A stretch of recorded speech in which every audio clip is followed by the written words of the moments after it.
आप सबका स्वागत है आपके अपने यूट्यूब चैनल फार्मा एमसीक्यू में। तो देखिए हमारा जो है ये रेलवे का फार्मासिस्ट एग्ज़ाम के लिए हमने सीरीज स्टार्ट कर रखी है। ओके, देखिए अब मैं एक बात देखिए आपको कहना चाहूँगी, जो आप ये मत सोचिए कि वैकेंसी आएगी उसके बाद ही हम प्रिपरेशन स्टार्ट करेंगे, क्योंकि देखिए रेलवे की वैकेंसी जो है, जैसे वैकेंसी आएगी ना तो आपको इतना टाइम नहीं मिल पाएगा प्रिपरेशन का। मतलब कि आपको 2 से 3 मंथ ही मिलेंगे, ठीक है। इस सब 3 मतलब विदिन 3 और 4 मंथ्स इसका नोटिफिकेशन भी आ जाएगा, आपका एग्ज़ाम्स भी हो जाएगा। ऐसे ही होता है इसमें। लास्ट टाइम जब आपका इसका नोटिफिकेशन आया था आई थिंक जो है मार्च अप्रैल में इस टाइप से नोटिफिकेशन आया था और आपका जुलाई में एग्ज़ाम भी हो गया था। ओके, तो इसमें जो है आपको बहुत ज़्यादा टाइम नहीं मिलता कि भाई नोटिफिकेशन आ गया उसके बाद आपका साल 2 साल में ऐसे एग्ज़ाम होगा कि। तो देखिए इसकी जो है, और आपको पता है कि वैकेंसी आने वाली है ना। तो इसके लिए अभी मेरा कहने का मतलब ये है कि इसके लिए प्रिपरेशन स्टार्ट कर दीजिए, बाद में इतना टाइम नहीं मिलता। और देखिए मैंने आपको ये प्रीवियस पेपर करा रही हूँ ना, तो इसमें आप लोग देख भी रहे होंगे किस टाइप के क्वेश्चंस इसमें पूछे गए हैं ना, क्योंकि आपसे केमिस्ट्री भी पूछ रखी है, इसमें आपसे एनालिसिस भी, मतलब कि आपका इसका जो सिलेबस होता है बहुत वास्ट होता है। ओके, तो देखिए इसके लिए जो है बस आपसे यही कहना था कि प्रिपरेशन जो है आपने स्टार्ट कर दीजिए। ओके, और देखिए जो मेरी वेबसाइट है pharmaMCQ.in है ना, pharmaMCQ.in जो आप टाइप करेंगे अपने फ़ोन में ब्राउज़र में, ठीक है। तो pharmaMCQ.in में मेरी वेबसाइट निकल के आएगी। तो उसमें मैंने अभी 2 कोर्स स्टार्ट करे हुए हैं। उड़ीसा के लिए स्टार्ट करा हुआ है ना, और DS+B DSSB के लिए स्टार्ट करा हुआ है। तो इनमें ना आपको इन जो ये क्वेश्चंस हम डिस्कस करते हैं, तो मैंने इसमें जो है आपको DSSB वाले में तो 5000 क्वेश्चन की PDF भी मैं आपको प्रोवाइड करा रही हूँ। 2500 क्वेश्चन तो ऑलरेडी मैंने अपलोड कर दी है PDF, और रिमेनिंग की भी कर दूंगी, ठीक है। तो अगर आपको PDF चाहिए क्वेश्चन की तो आप ये कोर्सेज ज्वाइन कर सकते हैं। बाकी इसमें क्लासेस भी चल रही हैं। क्लासेस तो वही है जो हम यूट्यूब पे पढ़ते हैं, वही देखिए आपने मेरा पढ़ाने का तरीका देखा हो यूट्यूब पे, इसी तरीके से मैं इसमें पढ़ाती हूँ, कुछ अलग नहीं है। बट बहुत से बच्चों को PDF की डिमांड होती है, तो इसीलिए ये डिज़ाइन किया है, सिर्फ और सिर्फ PDF के लिए किया गया। बाकी क्लासेस तो आपकी वही रहती है, सारा जैसा यहाँ समझाती हूँ वैसा वहीं पे आपको समझाया जाएगा। ओके, आपको PDF चाहिए, आप अपने सेल्फ नोट्स बनाते हैं तो बहुत अच्छी बात है। अगर आपको PDF चाहिए तो आप जो है इन कोर्सेज को भी देख सकते हैं। ओके, तो देखिए हम स्टार्ट करते हैं। तो ये प्रीवियस ईयर के क्वेश्चंस है ना, जो RRB के 2019 में 2 पेपर हुए थे, एक तो हमने डिस्कस कर लिया था, दूसरा पेपर जो है वो आज हम इसमें कंप्लीट कर देंगे। ओके, तो देख लेते हैं इसमें कैसे के क्वेश्चंस पूछे गए हैं। ओके, तो देखिए क्वेश्चन है हमारा लाइफलाइजेशन मीन्स। तो लाइफलाइजेशन का मतलब क्या होता है? देखिए क्वेश्चन बहुत इंपॉर्टेंट है क्योंकि बहुत सारे एग्जाम में आया है। देखिए लाइफलाइजेशन जो होता है इसको फ्रीज ड्राइंग भी कहते हैं। क्या कहते हैं? फ्रीज ड्राइंग भी कहते हैं। इसको सब्लिमेशन ड्राइंग भी कहते हैं। सब्लिमेशन ड्राइंग भी कहते हैं इसको। Lyophilization is also known as sublimation drying और फ्रीज ड्राइंग। ओके, तो ध्यान रखना है लाइफलाइजेशन को क्या कहेंगे? Freeze drawing. तो ड्राइंग से आपका क्वेश्चन बना है। ओके, लाइफलाइजेशन से। नेक्स्ट है indicate the example of pneumatic dryer. देखिए आपसे न्यूमेटिक ड्रायर का एग्जाम्पल पूछा हुआ है। फ्लूइडाइज्ड बेड ये ड्रायर है, फ्रीज ड्रायर है, ड्रम या स्प्रे ड्रायर। तो न्यूमेटिक ड्रायर में आपका ना स्प्रे ड्रायर आ जाएगा। ओके, तो ड्राइंग का जो है मैंने वीडियो बनाया हुआ है ना, तो आप उसमें देखना, आपको सारा एक्सप्लेनेशन के साथ में मिल जाएगा। नेक्स्ट है which among the following is use for radio active dating. के लिए कौन सा यूज़ करेंगे? है ना, सोडियम है, एल्यूमिनियम है, कार्बन है, क्रिप्टोन। तो इसके लिए देखिए कार्बन यूज़ किया जाता है ना। रेडियो एक्टिव कार्बन जो होता है C14 हम लोगों ने देखा था, हमने C14 का देखा था ना। तो रेडियो एक्टिव कार्बन होता है। इस C14 से रिलेटेड एक क्वेश्चन और भी आया था, है ना, हाफ लाइफ आई थिंक पूछी हुई थी। Next reduction in chemical reaction. तो कि बेसिक केमिस्ट्री से इस टाइप के बेसिक क्वेश्चन आए हैं कि भाई रिडक्शन क्या होता है, ऑक्सीडेशन क्या होता है, इस टाइप के बेसिक कंसेप्ट आपको पता होना चाहिए ना। देखिए इसमें जो है मैंने ये क्वेश्चन जो है आपको पर्पस क्या है, एक तरीके से बताना है कि इस टाइप के क्वेश्चंस जो है एग्जाम में बनते हैं, है ना। तो उसके लिए आप लोग प्रिपेयर रहिए। ओके, गेन ऑफ हाइड्रोजन है, लॉस ऑफ हाइड्रोजन। देखिए रिडक्शन का मतलब होता है हाइड्रोजन का गेन, या फिर जो होता है रिडक्शन, है ना, गेन ऑफ हाइड्रोजन या लॉस ऑफ ऑक्सीजन, है ना। तो गेन ऑफ हाइड्रोजन हो जाएगा ऑप्शन A। ओके।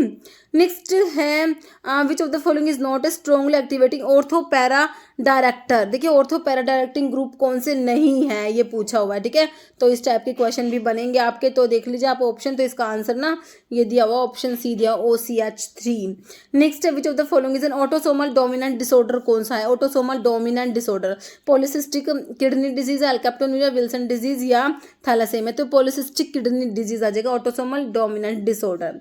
जैसे what do you mean by botanical identity of a medical plant? देखिए कोई मेडिसिनल प्लांट है उसकी बॉटनिकल आइडेंटिटी जो है, देखिए उसमें जीनस स्पीसीज आएगा। देखिए सिर्फ जीनस और स्पीसीज होना, जीनस होता है, स्पीसीज होता है, फिर आपका सब स्पीसीज होता है, वैरायटी होता है, ऑथर होता है, फैमिली होता है ना। एक्टिव प्रिंसिपल्स ये नहीं आएगा, तो आपका ऑप्शन बी हो जाएगा, जीनस, स्पीसीज, सब स्पीसीज या वैरायटी, फिर ऑथर और फैमिली। नेक्स्ट है shift lambda max toward longer wavelength. देखिए आपका जो लैम्डा मैक्स जो होता है वो लॉन्गर वेवलेंथ की तरफ शिफ्ट हो गया यूवी विजिबल स्पेक्ट्रोस्कोपी में, तो उसे हाइपरक्रोमिक शिफ्ट कहोगे, हाइपोक्रोमिक, हिप्सोक्रोमिक। देखिए ये रेड शिफ्ट होता है, it is also known as bathochromic shift या रेड शिफ्ट भी इसको बोलते हैं। Okay, red shift. ओके, तो आंसर ऑप्शन डी हो जाएगा, ठीक है। देखिए बैथोक्रोमिक शिफ्ट होता है, इसको रेड शिफ्ट भी कहते हैं। इसमें क्या होता है, अब्जॉर्प्शन मैक्सिमम जो होता है शिफ्ट टुवर्ड लॉन्गर वेवलेंथ, और जो आपका ब्लू शिफ्ट होता है उसको हिप्सोक्रोमिक शिफ्ट कहते हैं। इसमें अब्जॉर्प्शन मैक्सिमम जो होता है शिफ्ट होता है टुवर्ड शॉर्टर वेवलेंथ की तरफ। ओके, एक आपका हाइपरक्रोमिक और हाइपोक्रोमिक होता है। हाइपरक्रोमिक में क्या होता है, this type of shift increase the intensity with increase of absorption of radiation. तो इसमें इंटेंसिटी इंक्रीज होती है और हाइपोक्रोमिक में इंटेंसिटी डिक्रीज होगी। In this type of shift decrease intensity of radiation because of decrease absorption। okay, next है cells are enclosed by plasma membrane composed। देखिए जो मेम्ब्रेन जो होती है ना, प्लाज्मा मेम्ब्रेन आप लोग पढ़ते हो तो किसकी बनी होती है? हम लोगों ने पढ़ा है कि फोस्फोलिपिड्स की बाइलेयर होती है, ऐसा कुछ पढ़ा है आप लोगों ने ना। तो किसकी बनी होती है? Lipids and proteins, protein and emulsified fat, fat and carbohydrate, और लिपिड एंड इमल्सिफाइड फैट। तो लिपिड्स और प्रोटीन्स की बनी होती है, ऑप्शन ए। नेक्स्ट है एमिटिन एन अल्कलॉइड ऑफ आइपिकेक्यूना एक्टर्स। आइपिकेक्यूना किस में आता है?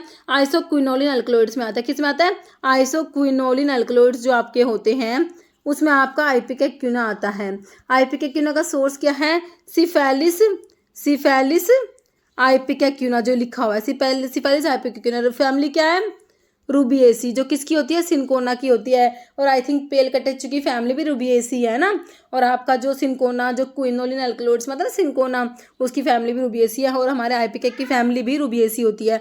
Cephaelis ipecacuanha families Rubiaceae. और इसमें देखिए आपके जो केमिकल कॉन्स्टेंट्स पढ़ते हो ना, तो एमिटिन और सिफेलिन प्रेजेंट होते हैं। एक तो एमिटिन दिया हुआ है, एक सिफेलिन प्रेजेंट होता है। ओके, तो ये कह रहे इसका यूज बताना आपने। एंटी डायरियल है, एंटीसेप्टिक है, एमीबिसाइड, एंटीमेलर। तो क्या होता है? एंटी अमीबिक होता है, एमीबिसाइड होता है, anti amoebic. Okay, option C हो जाएगा। नेक्स्ट है percent of total calories obtain from carbohydrate should be between. तो जो कार्बोहाइड्रेट से टोटल कैलोरीज मिलती है कितनी होनी चाहिए? 20-30%, 50-60, 10-25, 10। देखिए कितनी होनी चाहिए? 50-60% होनी चाहिए, ऑप्शन बी हो जाएगा। नेक्स्ट है 1 मिलीग्राम इज इक्वल टू। तो देखिए ये भी बिल्कुल बेसिक है। 1 mg जो है किसके इक्वल होता है ये बताना है। कितने ग्राम लिखे हुए हैं तो आप पढ़ते हो भाई 1 ग्राम में 1000 मिलीग्राम होते हैं, है ना। तो 1 mg में 1/1000 ग्राम हो जाएंगे। तो आप इसको बस वो कर लो, क्या कहते हैं, इसको सिंप्लीफाई कर लो तो 0.001 हो जाएगा ना, है ना। तो ये आ जाएगा आपका 0.00। तो देखिए इस टाइप का क्वेश्चन बहुत ध्यान से करना होता है, क्योंकि जरा सा भी इधर उधर करा और हमारा क्वेश्चन गलत, तो option C 0.001 gram. Okay, next question what is AYUSH. तो ये फुल फॉर्म पूछी हुई है ना। ए से आयुर्वेदा, आयुर्वेदा सब में दिया है तो एलोपैथी नहीं होगा। वाई से क्या होगा? यूनानी दिया है आपको, तो वाई से यूनानी थोड़ी ना होगा, है ना। तो काट दो, ये वाई से यूनानी भी नहीं होगा, वाई से योगा होगा। अब 2 ऑप्शन पे आ गए, यू से यूनानी होगा, है ना। फिर आपका एस से क्या होगा? सीधा होगा। और जो एच है उससे हर्बल नहीं होगा, होम्योपैथी होगा ना। आयुर्वेदा, योगा, यूनानी, सिद्धा है, होम्योपैथी, ऑप्शन ए। तो आई थिंक ये क्वेश्चन अभी उड़ीसा में एक फार्मासिस्ट का OSSC का एग्जाम हुआ था, मेरे हिसाब से उसमें ये क्वेश्चन बना है, ये आयुष वाला आई थिंक। नेक्स्ट है according to wedge theory monovalent soap give.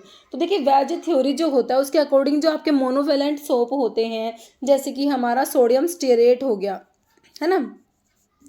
तो ये क्या देते हैं, ऑयल इन वाटर टाइप का इमल्शन बनाते हैं। और जो आपके डाइवेलेंट सोप होते हैं इस थ्योरी के अकॉर्डिंग, डाइवेलेंट सोप जो होते हैं आपके जैसे कैल्शियम स्टीयरेट हो गया, कैल्शियम स्टीयरेट हो गया, तो ये हमारे वाटर इन ऑयल टाइप के इमल्शन बनाएंगे, है ना। तो आपसे क्या पूछा है, वेज थ्योरी के अकॉर्डिंग मोनोवेलेंट सोप जो है ये आपका ऑयल इन वाटर, कौन से ऑप्शन में, oil in water, option B, है ना, ऑयल इन वाटर टाइप का इमल्शन फॉर्म करेंगे। नेक्स्ट है, in universal indicator pH of 7 is shown with pink, blue, green या येलो कलर। तो ये ग्रीन कलर हो जाएगा। देखिए आपका जो है यूनिवर्सल इंडिकेटर जो है इसमें आपका pH रेंज दिया हुआ है, जो अगर आपका pH रेंज होता है लेस देन 3 होता है तो ये जो है स्ट्रॉन्ग एसिड होगा। और कैसा कलर शो करेगा, रेड कलर शो करेगा। अगर 3 to 6 pH होता है तो ये वीक एसिड होता है, ऑरेंज और येलो कलर शो करेगा। pH इज इक्वल टू 7 है तो न्यूट्रल होता है। और ग्रीन कलर जो आपसे पूछा हुआ है, pH 8 से 11 तक pH है तो उसके लिए वीक एल्कली होगा और ब्लू कलर इसमें शो होगा। pH इज ग्रेटर देन 11 होगा तो स्ट्रॉन्ग एल्कली होगा, इंडिगो और वॉयलेट कलर शो होगा। ओके, तो ये डिस्क्रिप्शन आप लोग याद करना क्योंकि आपसे ये 7 वाला पूछा हुआ है, क्या पता नेक्स्ट क्वेश्चन में जो पेपर में आपसे इनमें से कोई भी पूछा जाए। ओके, जरूरी नहीं 7 वाला पूछेंगे, लेकिन हमें इसके बारे में सारा कुछ पता होना चाहिए। ओके, नेक्स्ट क्वेश्चन है, which of the following drug is use to demonstrate the mydriatic action. तो मिड्रियासिस कराएगी, कौन सी ड्रग कराएगी, है ना, क्लोरम्ब्यूसिल है, प्रोकिन, फ्लोरोयूरासिल या एट्रोपिन। तो एट्रोपिन जो है आपका किस में आता है, एंटीकोलिनर्जिक ड्रग में आता है। किस में आता है, एंटीकोलिनर्जिक में आता है। तो आपके देखिए एंटीकोलिनर्जिक ड्रग क्या कराती है, मिड्रियासिस कराती है। कोलिनर्जिक ड्रग तो क्या कराती है, हमारे मियोसिस कराती है। लेकिन जो एंटीकोलिनर्जिक होती है वो हमारी मिड्रियासिस कराती है। ऑप्शन डी हो जाएगा। मिड्रियासिस मतलब प्यूपिल जो होता है, डायलेशन ऑफ प्यूपिल, है ना। नेक्स्ट क्वेश्चन है, क्रेनियल नर्व्स अराइज फ्रॉम। देखिए क्रेनियल नर्व्स जो होती है वो कहाँ से अराइज होती है, तो हमारी क्रेनियल नर्व्स होती है वो ब्रेन से अराइज होती है। और आपकी जो स्पाइनल नर्व्स होती है वो आपकी स्पाइनल कोड से अराइज होती है ना।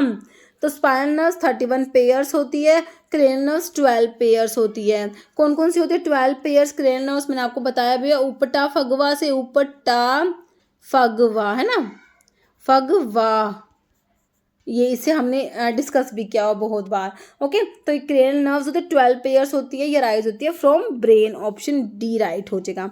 ओके, नेक्स्ट क्वेश्चन है, cryoscopic method is use to adjust viscosity, isotonicity, particle size, diffusion. देखिए आइसोटोनिसिटी को एडजस्ट करने के लिए क्रायोस्कोपिक मेथड आता है। ऑप्शन आपका बी, जो फ्रीजिंग पॉइंट डिप्रेशन जो होता है उसमें ये मेथड यूज होता है। ओके, नेक्स्ट है, isomerism caused by different arrangement of atom और group in space is called tautomerism, structural isomerism, stereo isomerism या मेटामेरिज्म। तो स्पेस की बात हो रही है तो स्टीरियो आइसोमेरिज्म हो जाएगा, ऑप्शन सी हो जाएगा।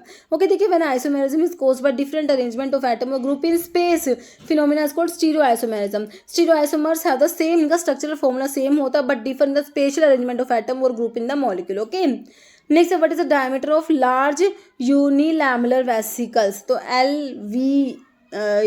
यू वी, है ना, L U V, large unilamellar vesicles का डायमीटर बताना है। ये 4 ऑप्शंस हैं तो ये ऑप्शन ए हो जाएगा 100 to 400 नैनोमीटर एनएम हो जाएगा। ओके, तो ये हमारे 2 पेपर हो गए आरआरबी के। और अब आप देख लीजिए इनमें कैसे क्या क्वेश्चंस पूछे गए, दोनों पेपर को अच्छे से देख लेना।